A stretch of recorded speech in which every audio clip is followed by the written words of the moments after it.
What's up, everyone? Jeremy Lastman here for your Daily Disrupt. Today is Wednesday, December 16th. 16th? Is it 16th? Yes. 2020, of course. Today, I want to test reality. I want to show you what it means to test reality.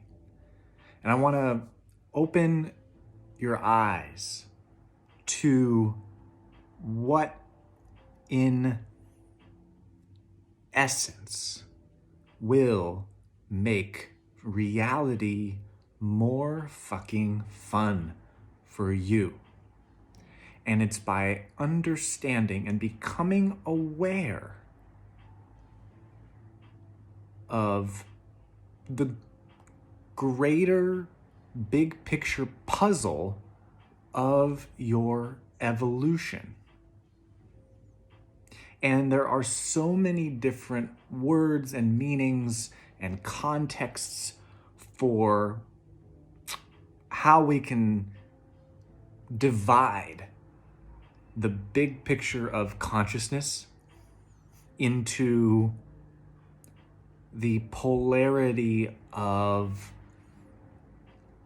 the whole entire spectrum of the experience that we have signed on for by being here on planet Earth at this time. And I am talking beyond just the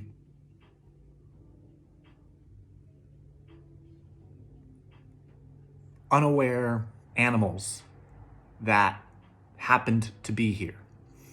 I'm talking beyond even humans building technology and vehicles to get out of Earth and to the moon and beyond.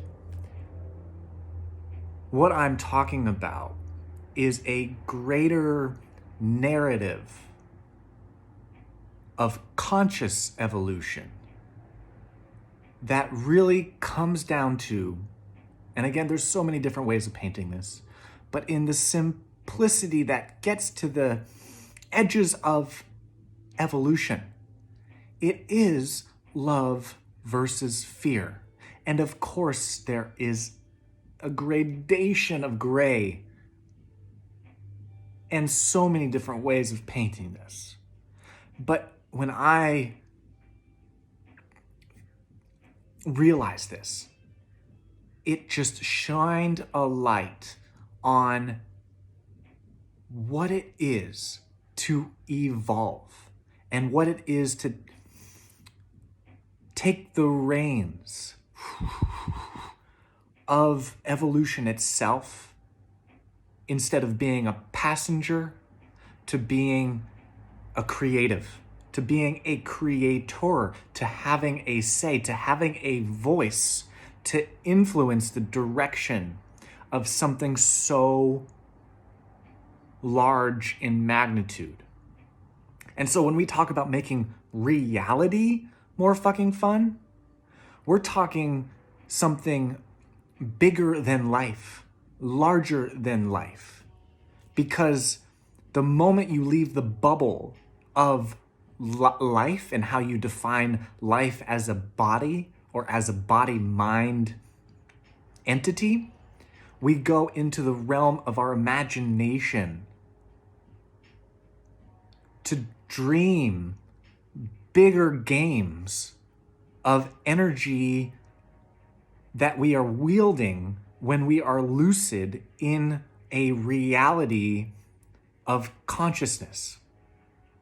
And this is where things get very interesting, because it becomes so much clearer that it is love versus fear as the main division of passion that either points you away from your power or gets you more intimate with that power. And let me express this in the evolutionary terms that you would understand, and that is survival of the fittest is a fear-based operating system of the species, of the animal species, of the human species, that puts evolution as an external force that has been operating for millions of years and has caused changes in the species, updates, modifications, adaptations, all of that amazing stuff.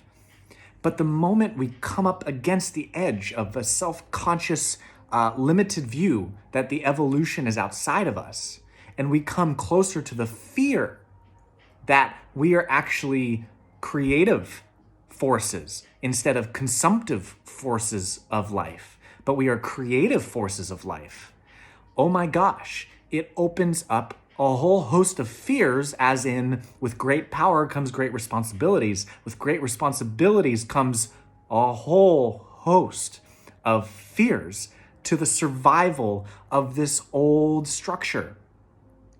And so when you see that it's love and fear as the greater narrative of evolution, you can come up to the edges of your limitations with the vision of fearlessness, with the vision of universal imagination as the means to get closer and closer and closer and closer to being one with all of this, with all of you, with all of this, with a force, with God, with spirit, with the universe, with life force, with your passion to become more precise in a mastery of love and fear, to where you are still being limited by something outside of yourself, informing your actions, directing your actions via a fuel of fear, instead of seeing all light, all as love, at different frequencies of a consciousness that is one light, love, spirit source. And so if that becomes the major distinction of a big picture understanding, love and fear, which one are you going to choose in each moment? Because the vision is fearlessness. And I'm not saying that you have to be, but I'm saying that a superhuman is aware of the essential fearlessness of his or her one's spirit as one light interconnected with all other light in consciousness. This is your imagination fully online to who you are, what you're not, and sensitive to all energy and the direction of energy, the influence of energy in consumption, directing action through fear and survival, or creating energy from love, directed and positioned and aimed at a playful creation of reality from the self-aware perspective of who you are to reality. This is how you make reality more fucking fun. You make reality larger than life, and you assume the creative power that means when you are no longer limited by the old fears that keep you contained in a domesticated box or a domesticated bubble of who you've been told you need to be, the smaller power that you've been taught to keep yourself contained in and not bother anyone, not be too loud, take up too much space. This is in essence self-mastery. Healing is of the body. Freedom is of the mind.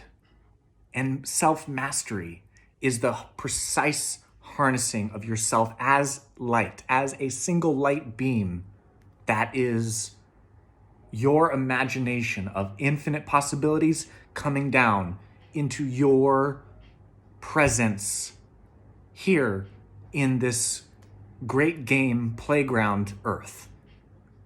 And if you'd like to learn more, I invite you to check out Imagination Technology. It's like getting a manual for how to use your imagination so that your mind doesn't fucking abuse you anymore, so you no longer are a victim of all the bullshit, and that you can finally take the creative reins on your conscious evolution. I will see you tomorrow.